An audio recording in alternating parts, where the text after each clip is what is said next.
Yan. Mag-reaction lang po tayo dito. So, ito po ang kaganapan sa Senado, sa Pilipinas. At guys, ang hirap ng sitwasyon ng bawat Pilipino. At ang Pilipinas ay wala ka na po talagang makukuhang hustisya na maayos, kundi talagang nagkakagulo, nagkatalo-talo na ang mga tao.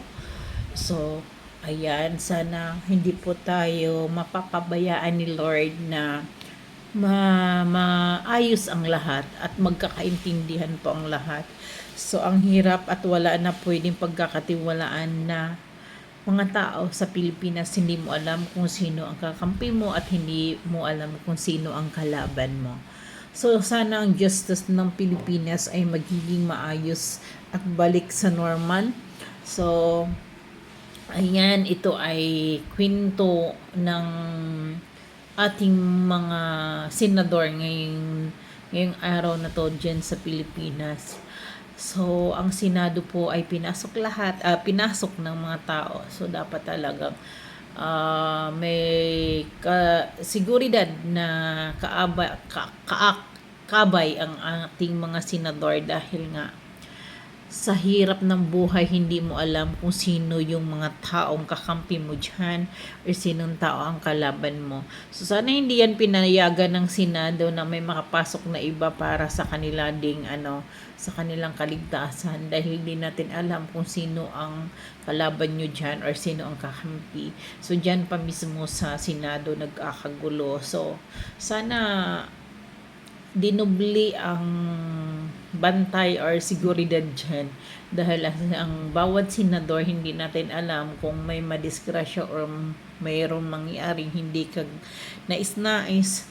So although po meron silang planong hulihin at ibigay si Senador Bato, pero alam ko din na ang mga tao, bawat tao or senador dyan, may mga mabuting puso din at meron pong gustong iligtas si Senador Bato. Sana magkaayos po ang lahat. Wag na po sanang payagan na madagdagan na mabawasan ang Pilipino at maibigay doon sa dayuhan. So, sana kung mayroon tayong kaso or mga Pilipino tayo, dyan po tayo sa sariling bansaan natin. Ihayag ang ating mga reason or bakit or ipaglaban ang karapatan ng mga bawat Pilipino.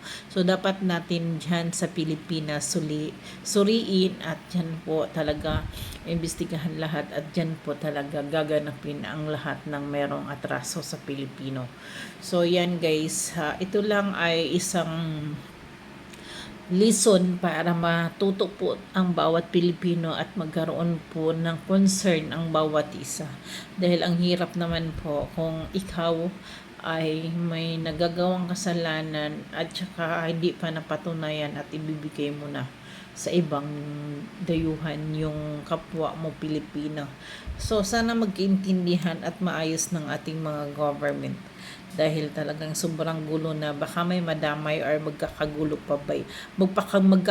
pa yan. So, sana wala pong madamay na mga civilian sa mga nangyayari ngayon.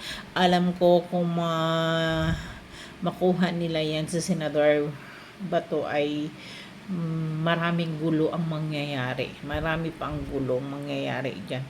Sana ligtas pang lahat, Lord. Bigyan niyo po ng protection and guidance po ang bawat Pilipino. So, magkaintindihan po sanang lahat. May ayos at tao din tayo, Pilipino din tayo. Ang hirap pag, diba, ang kapwa mo Pilipino ay makuha ng ibang lahi. At dyan pa mismo sa Senado kukunin, diba? Parang nawawala ang respeto ng mga ibang tao dyan sa ating Senado. So, nandyan naman ang mga kagalang-galang ng mga tao po. Bakit hindi maayos? Idaan sa magandang usapan, idaan sa magandang kaso at idaan sa tamang labanan, hindi para magbuwis ng